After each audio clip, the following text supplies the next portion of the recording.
Muy bienvenidos a este nuevo audio video de la geopolítica. Mi nombre es Damián Jakubowicz. Hoy vamos a tratar de aportar la mayor cantidad de elementos para poder entender qué es lo que sucede en el conflicto que opone a Ucrania y a Rusia. Vamos a hablar de los elementos coyunturales, pero también vamos a hablar de los elementos estructurales que hacen a esta tensa relación que tienen estos dos países en la actualidad. Lo primero que me gustaría decir sobre la relación entre Ucrania y Rusia, y a modo de síntesis, es que Ucrania se encuentra hoy en día tironeado por dos potencias. Por un lado Occidente, a través de Europa, y por el otro lado Rusia. Ucrania se encuentra en el medio de los dos y se encuentra tironeada geopolíticamente por estas dos potencias que buscan influenciar a este país que es Ucrania.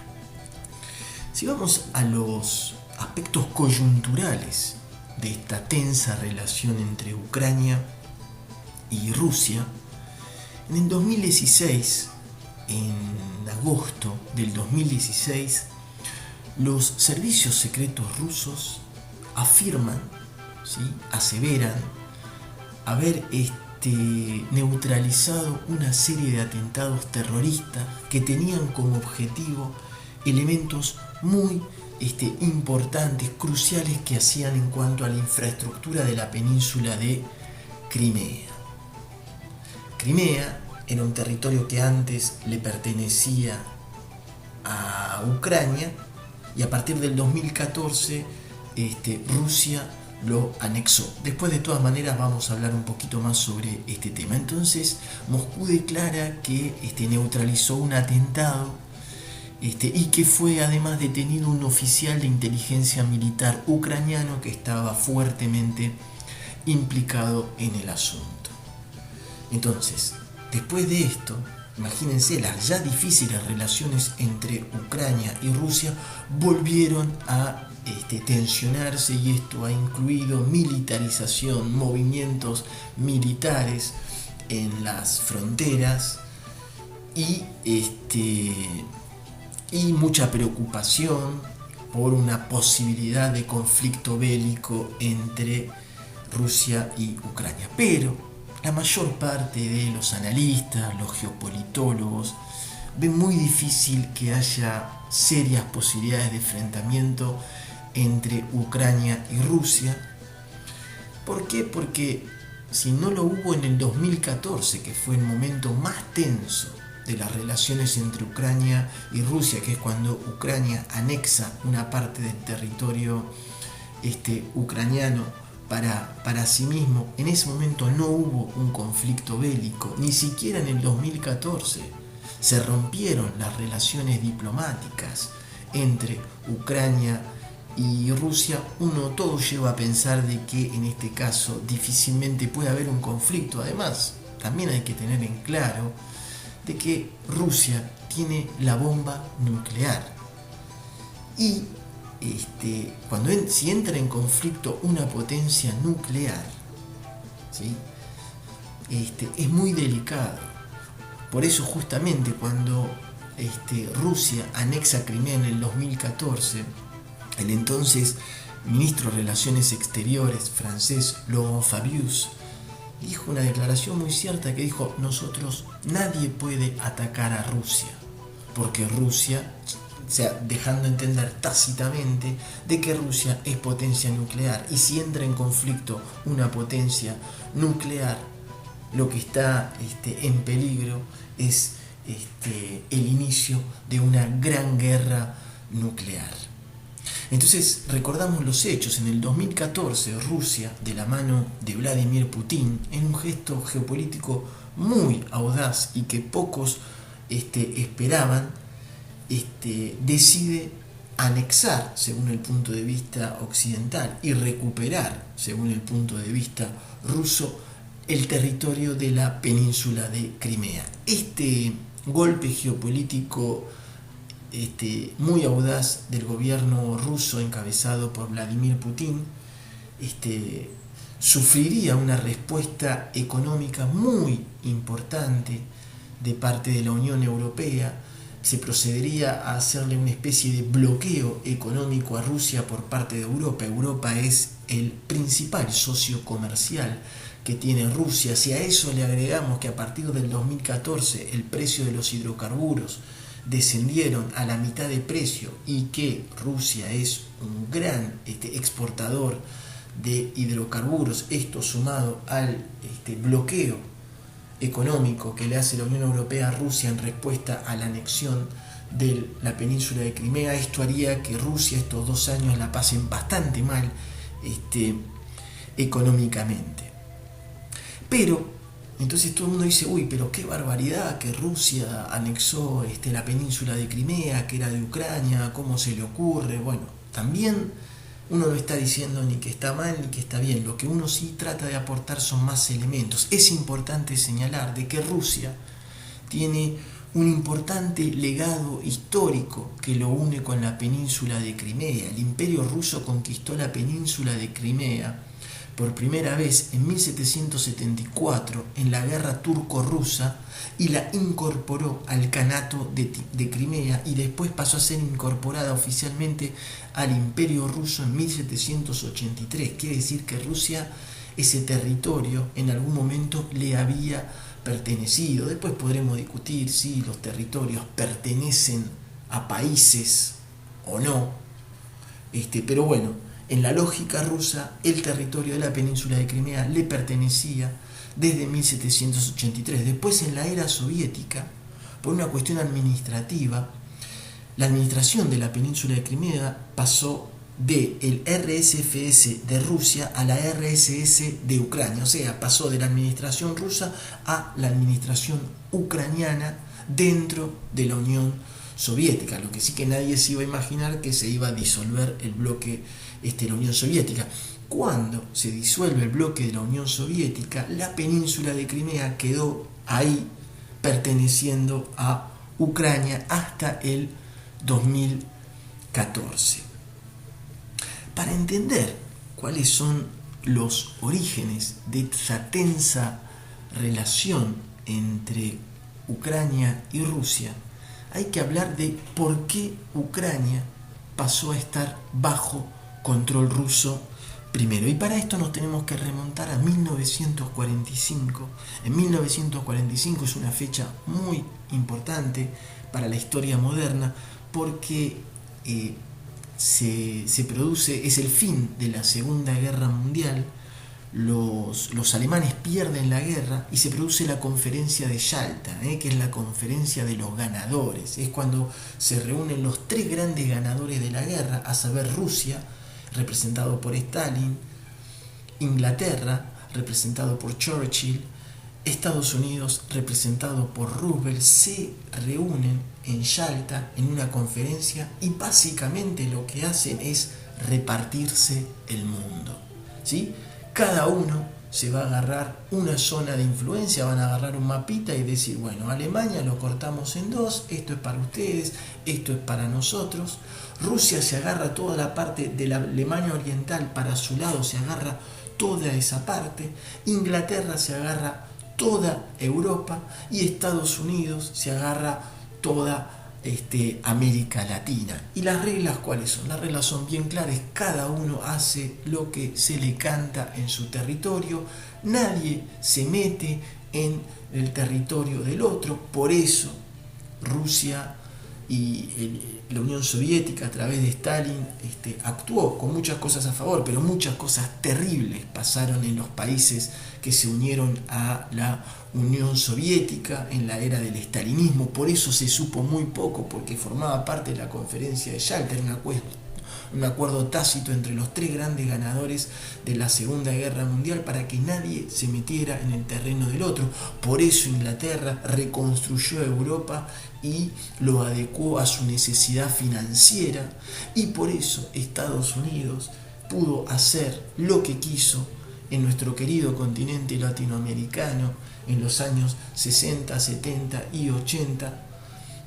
Justamente todo esto nace, en principio, no estamos diciendo, en geopolítica nada es estricto, pero gran parte de la repartición del mundo se produce ahí en la conferencia de Yalta, y Ucrania entonces queda del lado del bloque soviético.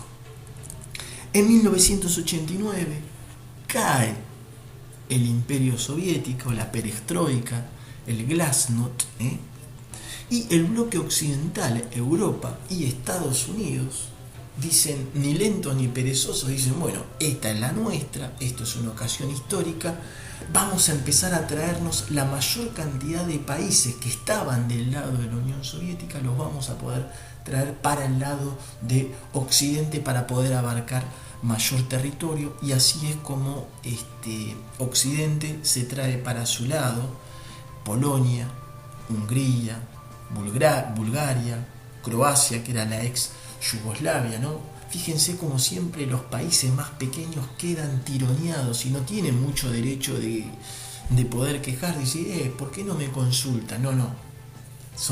Eso es la geopolítica actual en la cual estamos acostumbrados y a la cual efectivamente tenemos que darle un cambio. Pero bueno, en esa entonces el bloque occidental comienza a traerse la mayor cantidad de países posibles para su lado, se trae todos estos países, y Ucrania queda como una especie de ni ruso ni europeo. Es lo que se llama en geopolítica un estado tapón, se queda ahí en la mitad, separando lo que es el territorio de la ex Unión Soviética de lo que es el territorio de Occidente. Y aquí empieza la historia de Ucrania, como tanto Rusia y Occidente, después de la caída del bloque soviético, empiezan a querer traerse Ucrania para su lado. Y en el 2004 se produce en Ucrania un hecho muy importante y que marcaría para muchos una nueva era en materia de geopolítica, que son las revoluciones naranjas. ¿Qué son las revoluciones naranjas? Fíjense esto, en el 2004, ¿sí?, se producen elecciones en Ucrania. Se producen elecciones en Ucrania donde se enfrentan dos candidatos. Víctor Yushchenko, un candidato pro-occidental, ¿sí?, es decir, un candidato que estaba dispuesto a que Ucrania tenga mayor tipo de relaciones con Europa, y un candidato prorruso, o sea, que quería que Ucrania tenga mayores relaciones con Rusia. El candidato prorruso se llamaba Víctor Yanukovych. Se produce en la elección en el 2004, gana el candidato prorruso, y en ese momento, en el 2004, ¿sí?, atizadas en parte, esto es muy importante, en parte por el poderío de los medios occidentales, se producen unas importantes revueltas populares en Ucrania, contestando, mostrando su desacuerdo con el resultado de esas elecciones.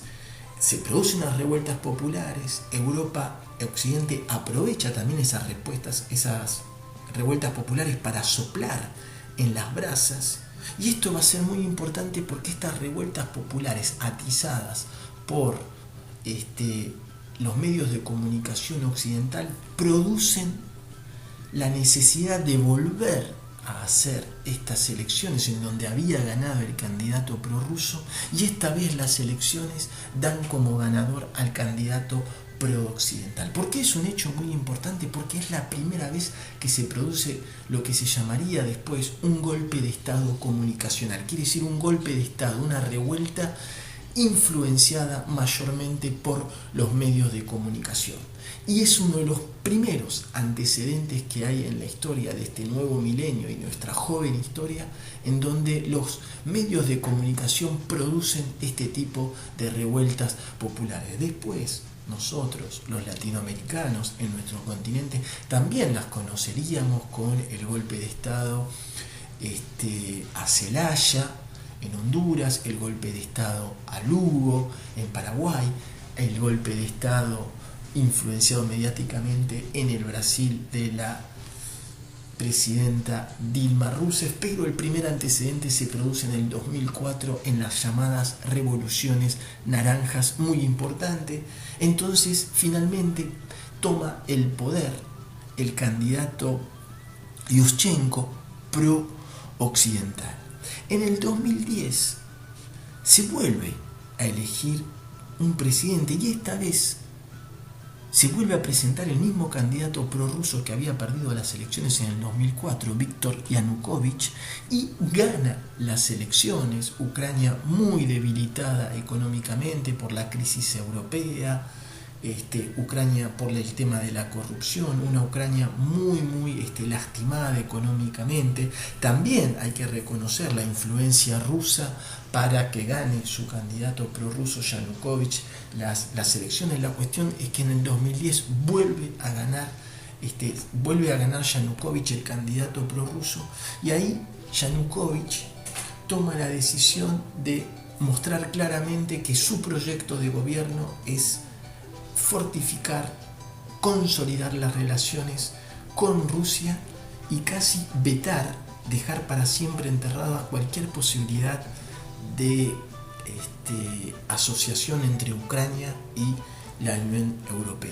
Vuelve a pasar, vuelve a haber revueltas populares, vuelven a estar nuevamente influenciadas, atizadas, sopladas las brasas por los medios de comunicación occidental, lo cual desemboca en unas importantes protestas que después desembocan en la dimisión del gobierno prorruso. Yanukovych se retira y nuevamente un nuevo gobierno pro-occidental es instaurado, el nuevo gobierno dirigido por Poroshenko, el candidato pro-occidental, que decide directamente acelerar el fortalecimiento de las relaciones entre Europa y Ucrania. Entonces lo que vemos acá es nuevamente cómo Ucrania está constantemente tironeada entre Rusia y Occidente. Cuando Rusia se da cuenta de que acaba de escapársele de nuevo Ucrania, después vamos a decir por qué Ucrania es tan importante para Rusia, el presidente Vladimir Putin, como lo hemos dicho, en un gesto muy audaz geopolíticamente, no es que uno sea pro Putin o en contra de Putin, lo único que uno puede decir es que hay audacia o no hay audacia. Hitler también era una persona muy audaz, el presidente Perón en Argentina también era una persona muy audaz, Barack Obama en su geopolítica también ha sido una persona muy audaz. Por eso uno no está diciendo que en cuanto a audacia uno está dando una connotación positiva o negativa. Siempre tratamos de, cuando analizamos geopolíticamente, situarnos más allá de esa maldición que tenemos los hombres de todo tener que juzgarlo entre el bien y el mal, entre esto es bueno y esto es malo. Cuando uno trata de hacer el análisis geopolítico, por lo menos en lo que a mí respecta, trato de obviar y ponerme de un lado o del otro y simplemente tratar de describir las relaciones que existen entre los grupos de poderes. Entonces lo que hace Putin, dice, bueno, ok, ustedes se quedan con Ucrania, yo no me voy a quedar de brazos cruzados, así como así, ¡pum! Anexa Crimea, toma militarmente Crimea, donde Rusia ya tenía efectivos militares, y dicen, bueno, ustedes se quedan con Ucrania, la península de Crimea es mía, y la toma. Y ahí desembocaría en lo que dijimos anteriormente, las sanciones para Rusia, etc. ¿Cuál es la importancia que tiene entonces Ucrania para Rusia? Esto es muy importante también. Hay tres razones principales que yo desgloso, habrá más, pero para hacer las tres razones principales. Lo primero que quiero decir es que existe un vínculo histórico y cultural muy, pero muy pero muy importante entre Ucrania y sobre todo con la capital de Ucrania, que es Kiev. Acuérdense, Kiev, capital de Ucrania, un vínculo histórico y cultural muy importante con Rusia. ¿Por qué? Porque la historia rusa, ¿sí?, empieza más o menos en el siglo IX de esta era, y cuando empieza a formarse la historia de Rusia como una federación de tribus eslavas orientales a finales del siglo IX, desde el siglo IX hasta el siglo XIII, ¿sí?, el centro cultural e histórico más importante de esa federación de tribus eslavas a las cuales tiene sus orígenes Rusia se encontraba en Kiev, en la capital actual de Ucrania. La Rush de Kiev la llamaban, era la capital de toda esa federación de tribus eslavas. Los pueblos modernos que hoy son Bielorrusia, Ucrania misma y Rusia reivindican a la llamada Rus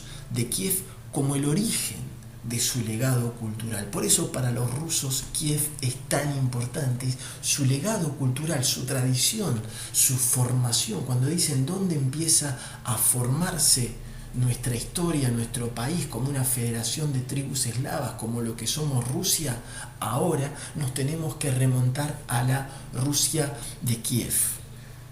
Solamente para que tengan la información, esto duró hasta el siglo XIII, después vendría la invasión de los mongoles, ¿sí?, la invasión de los mongoles que se produciría, y a partir de la invasión de los mongoles, una vez finalizada la invasión de los mongoles, el centro de Rusia deja, de lo que es Rusia actualmente, deja de ser Kiev y pasa a ser Moscú, ¿sí?, la zona de Moscú.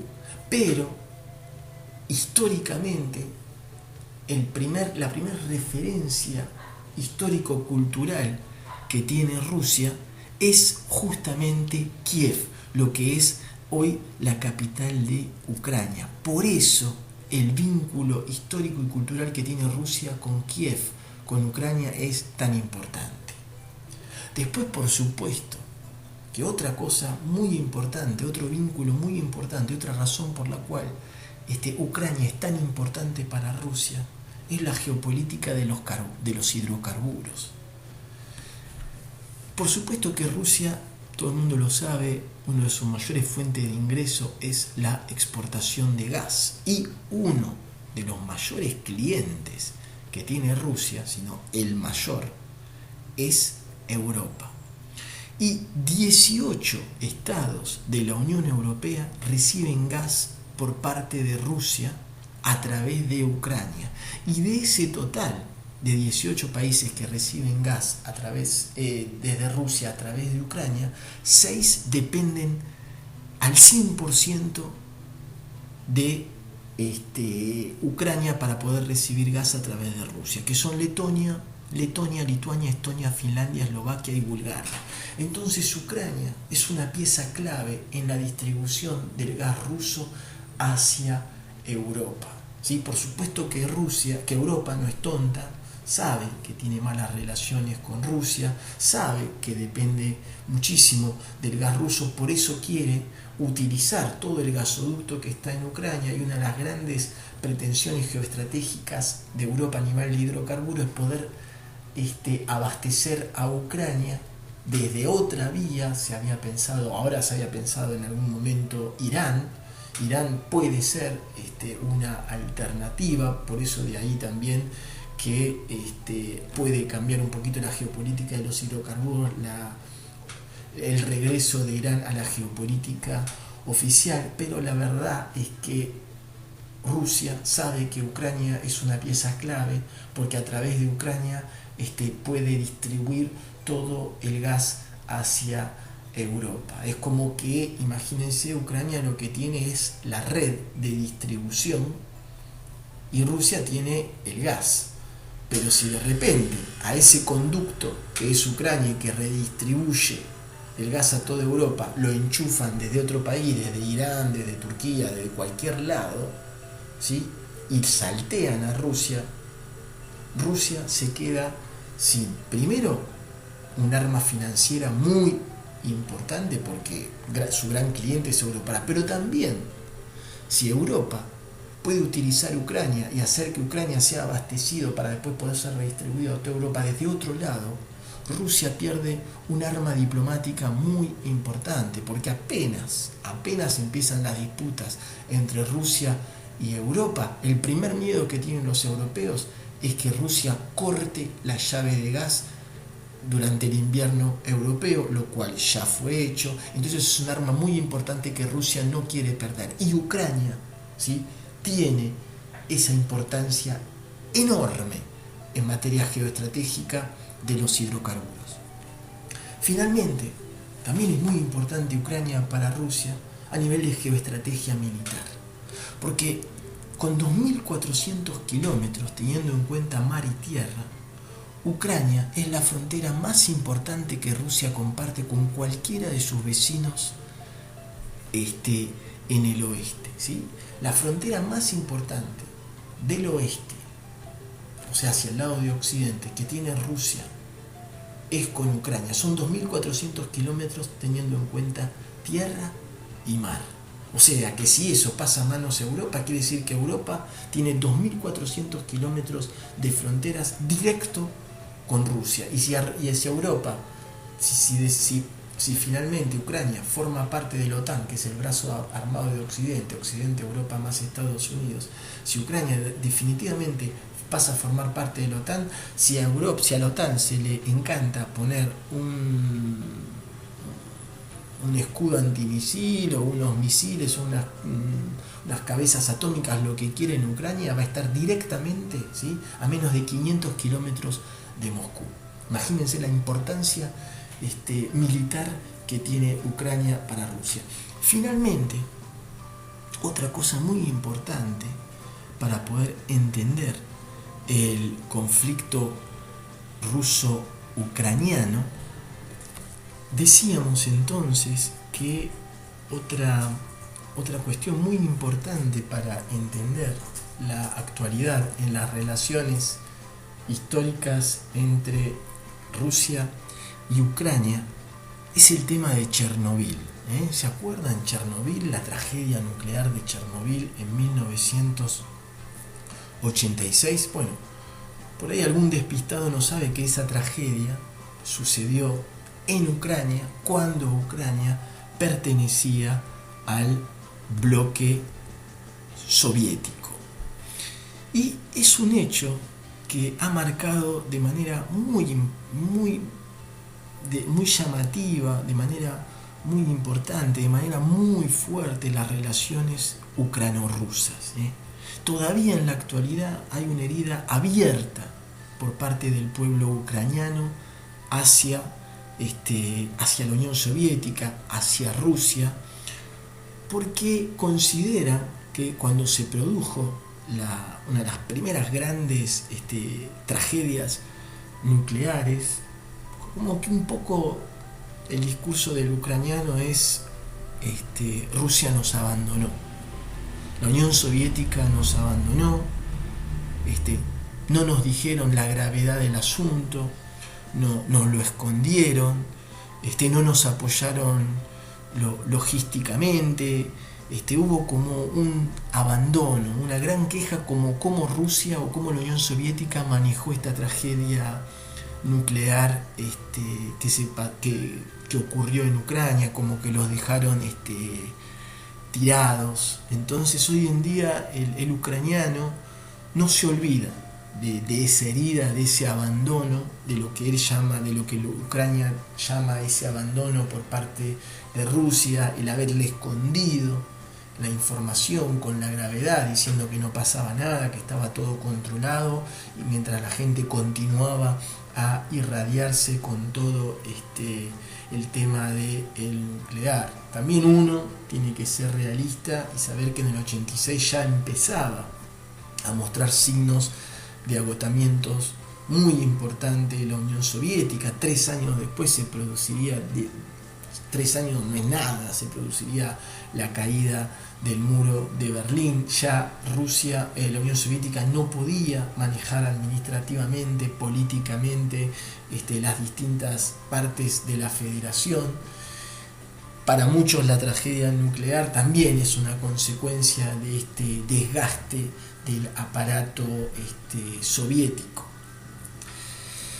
La realidad es que Ucrania en la actualidad, ¿sí?, se encuentra fuertemente dividido entre, ¿no? Ucrania dijimos que era un estado tapón que separaba a Rusia de Europa. Entonces, por supuesto que toda la parte de Ucrania que está cerca de Rusia tiene mayor influencia de la cultura rusa. La mayoría de esas provincias, el idioma, la gente se habla en ruso y el legado cultural es muy prorruso. Y la otra parte, la que está más cerca de Occidente, es mucho más pro-occidental porque su legado cultural es mucho más próximo de Occidente. Entonces, la actualidad es que el oeste, digamos, es pro-europeo, que es el que tiene el poder, de la mano de Poroshenko, y el este del país es mayoritariamente prorruso, cuenta actualmente con milicias armadas que tienen reivindicaciones separatistas, que el gobierno ucraniano acusa de ser apoyado logísticamente y militarmente por Rusia, lo cual tiene bastante lógica. Y acá volvemos al tema de siempre, ¿eh? ¿Qué pasa cuando por caprichos de potencias o de gente los pueblos son cortados con una tijera prácticamente, los mapas o las fronteras son trazadas y le dicen, bueno, de acá para acá ustedes son ucranianos, de acá para acá ustedes son rusos, de acá para acá ustedes son pakistaníes, de acá para acá ustedes son afganos, y en realidad las etnias siguen siendo exactamente lo mismo, pero empiezan a estar influenciadas por los países a los cuales pertenecen. Y gran parte del origen de estas tensiones se originaron el 23 de febrero del 2014, cuando la Rada es el parlamento ucraniano, como respuesta en parte a la anexión por parte de Rusia de la península de Crimea, decide retirar el estatus de idioma oficial. De repente dice, bueno, el ruso, que antes era idioma oficial en Ucrania, ya no lo es más. También es cierto que retira el rumano, el húngaro y el tártaro de Crimea. Y este retiro de la lengua oficial del ruso lo hacen en 13 de las 25 regiones ucranianas. Y estas 13 realmente en las regiones en donde Ucrania decide sacar al ruso como idioma oficial, en la mayoría de estas regiones, por supuesto, que entre el 60 y el 90% de la población ucraniana hablaba el ruso, lo cual generó muchísimas revueltas populares por parte de la gente ucraniana prorrusa. Por supuesto que estas revueltas populares también esta vez estuvieron atizadas por el gobierno ruso, que tiene su influencia en lo que se llama esta región del Donbass. Y acá volvemos a lo mismo. Cuando los pueblos son tironeados por las potencias, es como cuando el ratón se lo disputan un león y un tigre, y vení para acá, vení para allá, y en realidad nadie le pregunta nunca al pobre ratón lo que quiere hacer, o directamente a veces el ratón ni siquiera tiene los elementos a nivel de conciencia para poder saber qué es lo que realmente le conviene.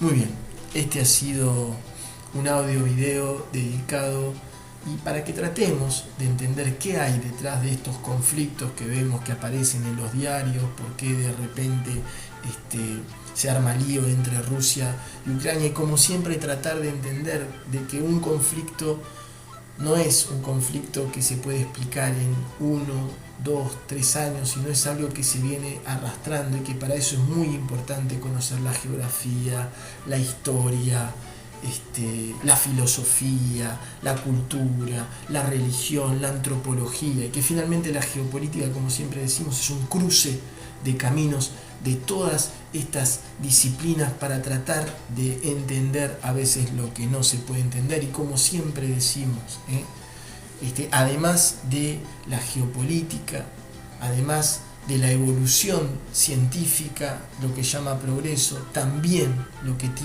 nos demuestra la historia cada vez que vemos estos conflictos, que el hombre todavía no ha terminado de evolucionar.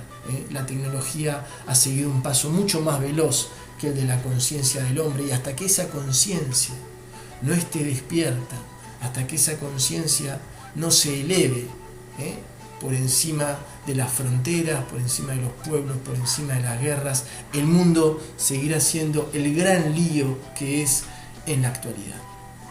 Les mando un fuerte abrazo a damian.jakubowicz@yahoo.fr. Me pueden pedir temas, hacer comentarios, sugerencias, puntos de acuerdo, puntos de desacuerdo.